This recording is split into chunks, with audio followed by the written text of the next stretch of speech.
اب جاوید اپنی بیوی اور پھول جیسی بچی کے ساتھ کرائے کے ایک کوارٹر نما گھر میں رہ رہا تھا۔ میاں بیوی کے درمیان خلوص و محبت اور اعتماد کا رشتہ مضبوط و مستحکم تھا۔ سلیقہ اور کفایت شعاری مزاجوں میں رچی بسی تھی۔ چھوٹا سا 2 کمروں، برآمدے اور کچے صحن والا گھر دونوں کی جنت تھا۔ قلیل آمدنی اس جنت کی بہاروں پر کبھی اثر انداز نہ ہوئی تھی کہ فاخرہ نے حالات سے سمجھوتہ کرنے کی تربیت شروع سے ہی پائی تھی۔ خدا نے خوبصورت جوان مرد کی باہوں کا سہارا دیا تھا اور شادی کے سال بھر بعد ہی چاند جیسی بیٹی دے کر مسرتوں میں اضافہ کیا تھا۔ بچی کو دیکھ دیکھ کر دونوں پھولے نہ سماتے تھے۔ اس نے نقوش باپ سے لیے تھے اور شہابی سندوری رنگت ماں سے پائی تھی۔ بڑی صحت مند اور بے حد پیاری بچی تھی۔ جاوید کو تو بچی سے مجنونہ حد تک پیار تھا۔ اس کی پیدائش سے پہلے ہی اس نے فاخرہ کے کان میں محبت سے سرگوشی کی تھی، تمہیں شاید بیٹے کی خواہش ہو لیکن پہل میری ہے، مجھے پیاری پیاری موٹی تازی ہستی مسکراتی بیٹی چاہیے۔ فاخرہ شرم و حیا سے سرخ ہو کر بولی تھی، مجھے کیا پتا کیا ہوگا، میں دعا کرتا رہتا ہوں، خدا کرے آپ کی دعا پوری ہو جائے۔ اس کی دعا پوری ہو گئی تھی۔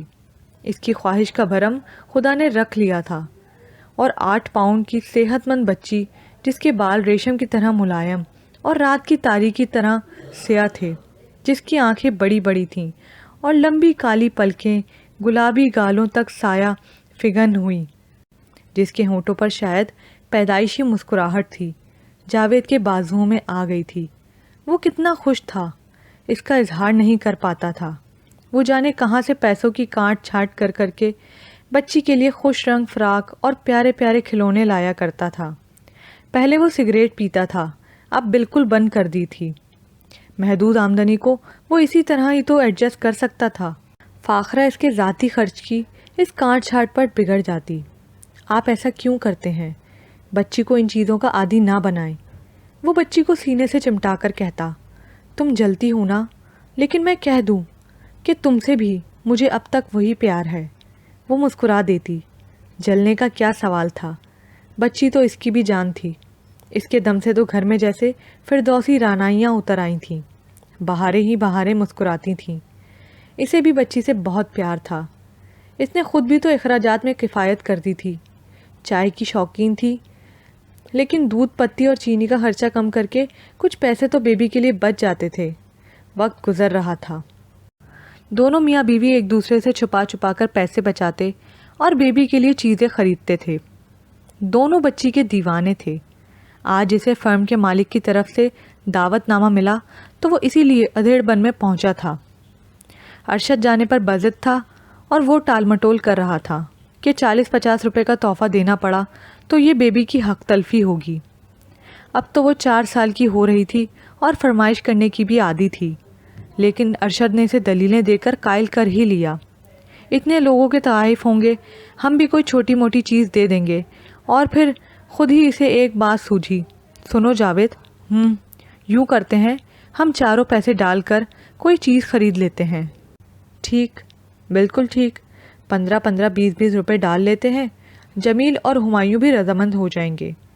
یہ رہی نا بات، سانپ بھی مرے لاٹھی بھی نہ ٹوٹے۔ بالکل بالکل، ہلٹن میں ایسی گیدرنگ میں ہم لوگ جانے کا کبھی سوچ بھی سکتے ہیں؟ مزہ رہے گا، ذرا کی ذرا دیر اونچے لوگوں میں ہم بھی شامل ہو جائیں گے۔ جاوید ہنس پڑا۔ چائے پی کر دونوں اٹھ کھڑے ہوئے۔ بات کیا ہے؟ فاخرہ نے پوچھا تو جاوید مسکراتے ہوئے بولا، بھلی لوگ، ڈنر پر مدعو ہوں، اس لیے کہہ رہا ہوں کہ شادی والا اکلوتا سوٹ نکال کر استری کر دو۔ فاخرہ نے مسکراتے ہوئے پوچھا، کس نے ڈنر پر بلایا؟ فرم کے مالک نے۔ اوہ اچھا، فاخرہ خوشی اور تفاخر کے احساس سے پھول کر اترائی۔ نور احمد صاحب نے بلایا ہے؟ ہاں۔ گھر پہ؟ نہیں، ہلٹن میں۔ مزے ہیں؟ پھر مسکرا کر بولی، صرف آپ ہی کو بلایا ہے، مجھے نہیں؟ جی نہیں محترمہ، صرف اسٹاف کو دعوت دی ہے، مجھے مخصوص دعوت نہیں ملی۔ اللہ، آپ تو ایسے چڑچڑے ہو رہے ہیں، 20-25 روپے خواہ مخواہ ضائع ہوں گے۔ جاوید نے تحفہ دینے کی تجویز اس کے گوش گزار کی تو وہ ہنس کر بولی، ایسی کنجوسی بھی کیا؟ پھر آپ نے فرم کے مالک کی دعوت پر جانا ہے، 150 خرچ ہو بھی جاتے ہیں تو کیا تھا، مالک کی نظروں میں آ جاتے۔ رہنے دو، ہم ایسے ہی بھلے، دولت مندوں کے چوچلے ہیں سب۔ مجھے تو ارشد نے مجبور کیا تھا، ورنہ جاتا ہی نہیں۔ جانا تو ضرور چاہیے تھا، فاخرہ بولی۔ بیبی کہاں ہے؟ چھوڑو ان باتوں کو۔ جاوید نے بچی کو پکارا۔ سو رہی ہے، آہستہ بولیے، فاخرہ نے کہا۔ جاوید برآمدے سے کمرے میں آ گیا۔ بستر میں وہ بے خبر سو رہی تھی۔ اس نے آہستہ سے جھک کر بچی کی پیشانی چوم لی۔ فاخرہ نے بکس میں طے کر کے رکھا گرم نیوی بلو سوٹ نکالا۔ یہ سوٹ جاوید کبھی کبھار خاندان میں شادی کے موقعوں پر پہنا کرتا تھا۔ فاخرہ نے سوٹ پلنگ پر پھیلا کر کہا، ہائی، یہ فیشن تو اب پرانا ہو چلا، اب تو اتنے بڑے بڑے کالر کوئی نہیں پہنتا، اور پتلون کی موری بھی۔ چلو رہنے دو، میں کون سا فیشن شو میں جا رہا ہوں، فرم کے مالک کا بلاوا ہے، ورنہ جانے کو کس کافر کا جی چاہ رہا تھا۔ اس کے ساتھ ٹائی 2 پڑی تھی، سرخ پھولوں والی نیلی، یہی ٹھیک ہے، اور قمیض کریم کلر ہے نا؟ پرانی ہے، کیا ہوا، بس ٹھیک طرح سے پریس کر دو۔ فاخرہ نے بڑی محنت سے سوٹ استری کیا، جوتوں پر پالش لگائی، رومال، جرابیں اور ٹائی بھی استری کر کے رکھی۔ قمیض کالر کے قریب سے گھسی تھی، اسے رفو کر دیا۔ جاوید نے نہا دھو کر کپڑے پہنے اور شیشے کے سامنے اپنا چہرہ مختلف زاویوں سے دیکھتے ہوئے بال بنانے لگا۔ فاخرہ اس کی پشت پر کھڑی مسکرا رہی تھی۔ کیا ٹھاٹھ ہیں ہمارے، وہ مسکرایا، پرانے کپڑوں میں بھی شہزادے لگ رہے ہیں۔ پرانے رئیس ہیں جناب، بالکل۔ اس نے پیار سے اسے دیکھا۔ جاوید نے شوخی سے جھک کر اس کے پیار کر لیا۔ اللہ، وہ شرما گئی۔ جاوید کو اس پر بے طرح پیار آنے لگا۔ اب جائیے بھی، فاخرہ اس کے بازوؤں سے اپنا آپ چھڑاتے ہوئے بولی۔ جا رہا ہوں۔ سائیکل پر جائیں گے؟ نہیں، موٹر پر۔ کس کی موٹر پر؟ بھلی لوگ، سائیکل کے سوا اور کس پر جاؤں گا؟ ہائے نہیں، رکشے پر چلے جائیں، ہلٹن جا رہے ہیں، اور سائیکل پر؟ فاخرہ کے اصرار پر اس نے رکشے کے پیسے خرچ کرنے کا کڑوا گھونٹ بھر لیا، بیوی اور بچی کو پیار کیا اور گھر سے باہر آ گیا۔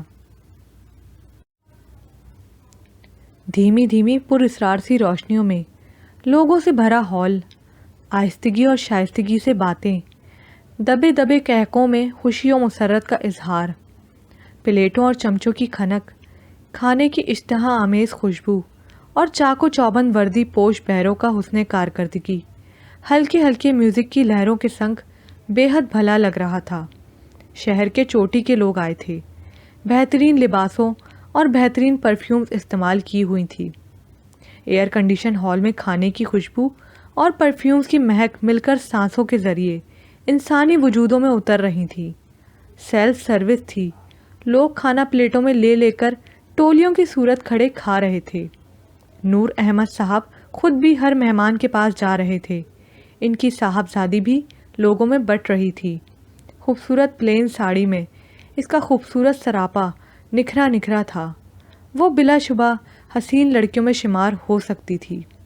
اس کے چہرے پر ہر چند کی تازگی اور بشاشت نہ تھی، پھر بھی بڑی پرکشش اور جاذب نظر تھی۔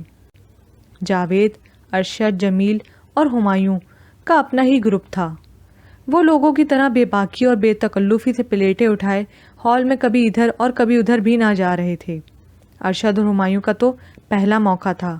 جاوید ایک دفعہ یہاں پہلے بھی آ چکا تھا، اور جمیل تو کبھی کبھی چائے یا کھانے یہاں دوستوں کے ساتھ کھا لیا کرتا تھا۔ پھر بھی چاروں جھکے جھکے کھڑے تھے، زیادہ ہزبول بھی نہ رہے تھے۔ یہ احساس تھا کہ کوئی حرکت یا بات خلاف تہذیب کے سرزد نہ ہو جائے۔ چاروں نے کھانا بھی ٹھیک طرح سے نہ کھایا اور پلیٹیں رکھ دیں۔ نور احمد ان چاروں کی طرف بھی آئے۔ ہیلو، آپ لوگ آئے ہیں، شکریہ۔ کچھ کھائیں پئیں، وہ ہنس ہنس کر کہہ رہے تھے۔ دفتر والے نور احمد صاحب اور ہلٹن والے ہال والے۔ نور احمد میں زمین و آسمان کا فرق تھا۔ آؤ بھائی، کھاؤ پیو، چلو میٹھا لے لو۔ ہر قسم کی ڈش پڑی تھی، نور احمد نے انہیں کھانے کی طرف لے جاتے ہوئے کہا۔ نورینہ اپنے 2-3 ملنے والوں کے ساتھ کھڑی تھی۔ نور احمد کو اپنے کسی دوست سے ملانا تھا۔ ڈیڈی، وہ انہیں دیکھ کر بولی۔ جی بیٹے، نور احمد نے کہا، لیکن بیٹے جی تو آنکھیں پوری کی پوری کھولے جاوید کو تکے جا رہے تھے، یوں جیسے کوئی مافوق الفطرت چیز دیکھ لی ہو۔ جاوید سٹپٹا گیا، اس کا چہرہ سرخ ہو گیا۔ ڈیڈی، نورینہ نے باپ کا کندھا پکڑ لیا۔ اس کا وجود ہولے ہولے کانپ رہا تھا۔ کیوں بیٹے؟ نور احمد نے بیٹی کی نظروں کا تعاقب کیا۔ اسلم، نورینہ نے جاوید کی طرف اشارہ کیا۔ وہ اب بھی آنکھیں پھیلائے سے تکے جا رہی تھی۔ اس کی سہیلیاں بھی اس کی پشت پر کھڑی تھیں، وہ بھی جاوید کو دیکھنے لگیں۔ نور احمد نے بیٹی کو تھپ تھپایا۔ بیٹے، یہ میرے آفس کے آدمی ہیں، ان کا نام جاوید ہے۔ اس نے بے یقینی سے سر نفی میں ہلایا۔ ویسے معاف کیجیے گا جاوید صاحب، آپ کی مشابہت اسلم سے بہت زیادہ ہے۔ اس لباس میں اس وقت تو واقعی آپ۔ نورینہ باپ سے ہاتھ چھڑا کر جاوید کی طرف آئی، اس کو سرتاپا غور سے دیکھا۔ جاوید شرم سے سرخ ہوا جا رہا تھا۔ بہت سے لوگ ان کے گرد جمع ہو گئے تھے۔ آپ اسلم کے بھائی ہیں؟ نورینہ نے براہ راست جاوید سے سوال کیا۔ جاوید نے نفی میں سر ہلایا۔ نورینہ کی آنکھیں حیرت سے اور پھیل گئیں۔ کوئی اور رشتہ داری؟ نہیں۔ او خدایا!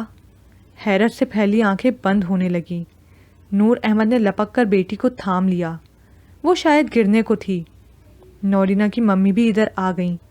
ایک لمحے کو اس نے بھی جاوید کو حیرت سے دیکھا۔ آپ کس قدر اسلم سے ملتے ہیں؟ نورینہ کو اس مشابہت سے حیرانگی ہوئی ہے۔ وہ اپنی بیٹی کی طرف مڑی۔ وہ ہوش میں ہی تھی، لیکن کچھ نکاہت محسوس کرنے لگی تھی۔ اس کی ممی اور 2-3 سہیلیاں اسے ہجوم سے نکال کر لے گئی تھیں۔ جاتے سمے بھی وہ مڑ مڑ کر جاوید کو دیکھ رہی تھی۔ رات بڑی سرد اور تاریک تھی۔ ڈنر کے خاتمے سے پہلے ہی جاوید ہال سے باہر نکل آیا تھا۔ نورینہ کی حرکت سے وہ بہت سے لوگوں کی نظر میں آ گیا تھا۔ وہ اپنی ذات کو موضوع بنتا دیکھ کر کچھ ندامت، کچھ جھجک اور کچھ شرمساری کی کیفیت محسوس کرنے لگا تھا۔ اسی لیے لوگوں سے تو کیا، اپنے گروپ کے لوگوں کی نظروں سے بھی بچ کر باہر آیا گیا تھا۔ وسیع اور طویل برآمدے میں آ کر اس نے سردی کی کپکپی محسوس کی۔ ایک نظر اس نے اپنے پیچھے بند ہونے والے شیشے کے داخلی دروازے پر ڈالی، جہاں مغلیہ دور کی یاد تازہ کرنے والے دربان کھڑے تھے۔ وہ ایک دم وہاں سے ہٹ گیا اور باہر نکلا۔ ہوٹل کے احاطے میں لان کے بیرونی طرف اور برآمدے کے آگے کاریں کھڑی تھیں، لمبی لمبی چمکیلی کاریں جو باہر کی غبار آلود روشنی میں بھی چمک رہی تھیں۔ جاوید درمیانی سڑک پر ہوتے ہوئے باہر پھاٹک کی طرف جانے لگا۔ جانے کیوں اسے احساس ہو رہا تھا کہ وہ غلط جگہ پر آ گیا تھا۔ بڑے گیٹ سے باہر نکل کر سڑک پر آہستہ آہستہ چلتے ہوئے وہ آج رونما ہونے والے واقعے کے متعلق سوچنے لگا۔ کیا کبھی کسی غیر سے اتنی بھی مشابہت ہو سکتی ہے کہ نظریں دھوکہ کھا جائیں؟ اس نے سوچا، ایسا مشاہدہ اس نے تو کبھی نہیں کیا تھا۔ پھر اسے خیال آیا کہ نورینہ اپنے منگیتر کی حادثاتی موت سے اتنی متاثر ہوئی تھی کہ کئی ماہ ذہنی توازن قائم نہ رہا۔ شاید اب بھی توازن کی کوئی کڑی ڈھیلی ہو۔ مسکراہٹ آپ و آپ اس کے لبوں پر آ گئی۔ سرد رات اور تاریک ہوتی جا رہی تھی۔ خون منجمد کر دینے والی ہوائیں چل رہی تھیں۔ سڑکیں تقریباً سنسان تھیں۔ کبھی کوئی گاڑی زن کے قریب سے گزر جاتی اور دور کہیں سے کتوں کے بھونکنے کی آواز آتی۔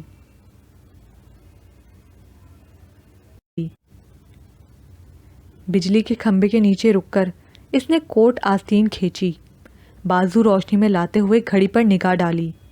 11 بجنے والے تھے۔ جاوید، جس کے گھر میں سر شام ہی رات اتر آتی تھی، جو اپنی محبوب بیوی اور عزیز بچی کے ساتھ 9 بجے سے پہلے ہی بستر میں گھس جایا کرتا تھا، 11 بجے رات کافی دیر تھی۔ اسے فاخرہ کا خیال آ گیا۔ وہ اکیلی تھی اور یقیناً اس کے انتظار میں جاگ رہی تھی۔ ہو سکتا ہے ڈر بھی رہی ہو۔ اتنی رات گئے تک وہ کبھی اس گھر میں اکیلی نہ رہی تھی۔ اس کے قدم تیزی سے اٹھنے لگے۔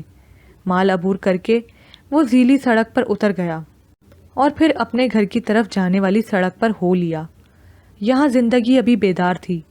من چلے نوجوان کسی کسی دکان پر خوش گپوں میں مصروف تھے، بیڑی اور پان کھاتے چوکوں میں جھمکٹوں کی صورت میں کھڑے تھے۔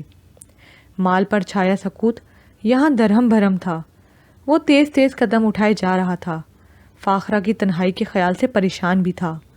جی تو چاہا یہاں سے رکشہ لے لے اور جلدی گھر پہنچ جائے، لیکن پھر اس خیال کو ذہن سے نکال دیا۔ اتنا رستہ تو اس نے پیدل چل کر طے کر لیا تھا، اب تھوڑی دور ہی جانا تھا، خوامخواہ پیسے ضائع کرنا نہیں چاہتا تھا۔ رات کے سمے یہاں سے بھی تو رکشے والا اتنے پیسے مانگے گا کہ اسے سن کر جھرجھری سی آ جائے گی۔ اس نے کوٹ کے کالر اٹھائے گردن کو ڈھانپ لیا تھا اور دونوں ہاتھ سردی سے بچنے کے لیے کوٹ کی جیبوں میں ڈال لیے تھے۔ ایک جیب اندر سے ادھڑی یا پھٹی تھی، اس کی انگلیاں بار بار اس سوراخ میں گھس جاتی۔ اس نے غیر شعوری طور پر کئی بار باہر سے جیب پر نگاہ ڈالی تھی، باہر سے جیب سلامت تھی۔ اسے اپنی اوقات اور آج کے ڈنر کا سوچ کر ہنسی بھی آ رہی تھی۔ کیسے کیسے جوگداری لوگ آئے ہوئے تھے، کیا شاندار سوٹ پہنے تھے مردوں نے، عورتوں کی طرف تو اس نے زیادہ دھیان ہی نہیں دیا تھا۔